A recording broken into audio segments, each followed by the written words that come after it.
पश्चिम बंगाल में चुनाव है और इस चुनाव को जीतने के लिए बीजेपी हर मुमकिन कोशिश कर रही है। मुसलमानों को लगातार टारगेट कर रही है। मुसलमानों को टारगेट इसलिए किया जा रहा है ताकि जो कम्युनल माइंडसेट के जो वोटर्स हैं वो वोट बीजेपी को दे दे, और यही कोशिश लगातार हो रही है। बड़े बड़े नेतागण, चाहे उत्तर प्रदेश के मुख्यमंत्री हो या फिर असम के मुख्यमंत्री, लगातार मुसलमानों को टारगेट कर रहे हैं। मुसलमानों की जो मुकद्दस जगह हैं उनको टारगेट किया जा रहा है। अभी हाल ही में असम के मुख्यमंत्री हेमंत बिस्वा शर्मा ने मीडिया से बातचीत करते हुए कहा कि जो लोग काबा और मदीना की बात करते हैं उनको देश छोड़ के चले जाना चाहिए, इंडिया छोड़ के चले जाना चाहिए और उनको वहीं पर बस जाना चाहिए। यानी मुसलमानों के लिए जो सबसे मुकद्दस जगह है काबा और उसके बाद मदीना, उसको लेकर के भी अमर्यादित भाषा का इस्तेमाल कर रहे हैं, अमर्यादित तरीके से भाषणबाजी कर रहे हैं। अब जरा सोचिए, मुसलमानों के लिए सबसे मुकद्दस जगह है काबा। अगर कोई काबा की बात करता है तो इसका क्या मतलब है कि वो हिंदुस्तान छोड़ करके चला जाए? कोई अगर मदीने की बात करता है तो इसका क्या मतलब है कि वो हिंदुस्तान छोड़ करके वहां जाकर के बस जाए?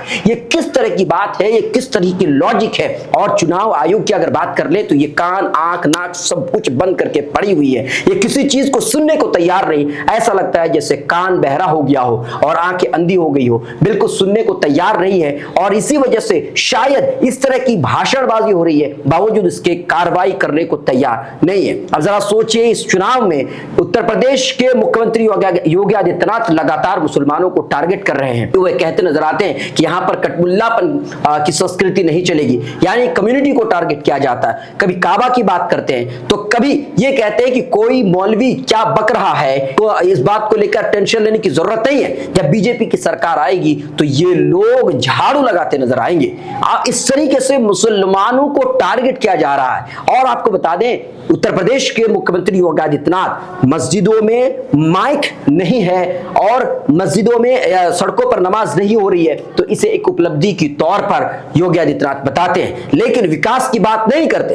कभी राम के नाम पर वोट मांगते हैं तो कभी सनातन के नाम पर वोट मांगते हैं, लोगों को डराने की कोशिश करते हैं। और ये कहते हैं कि अगर किसी और की सरकार आ जाती है तो यहां पर टीका नहीं लगाया जा सकता। ये बीजेपी का उम्मीदवार ये कहता नजर आता है कि अगर 15,000 रुपए सिलेंडर की कीमत हो जाए तब भी हम लेंगे, क्योंकि योगी और मोदी को हमने नाली, गैस, पानी के लिए नहीं लाया है। इस तरह की बात करते नजर आते हैं। यानी विकास से हट करके ये लोग बात कर रहे हैं। वो टीएमसी की बात करें या किसी और की बात करें, दूसरी पार्टियों की, वो लोग लगातार जात पात से, धर्म से ऊपर उठ करके राजनीति कर रहे हैं, विकास की बात कर रहे हैं। लेकिन ये लोग यानी कि बीजेपी के लोग लगातार मुसलमानों को टारगेट करके उल्टे सीधे बयान दे करके ऐसे लोगों को कैप्चर करने की कोशिश कर रहे हैं जो कम्युनल माइंडसेट के लोग हैं। कम्युनल माइंडसेट की जो वोटर्स है उनके वोट को लेने के लिए इस तरह की भाषणबाजी हो रही है, बयानबाजी हो रही है और मुसलमानों को बदनाम करने की कोशिश हो रही है। लेकिन अफसोस की बात यहां पर यह है कि चुनाव आयोग लगातार चुपचाप बैठकर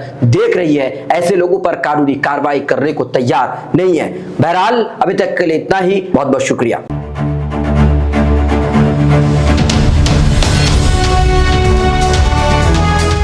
ट्रू रिपोर्ट्स, सच आप तक।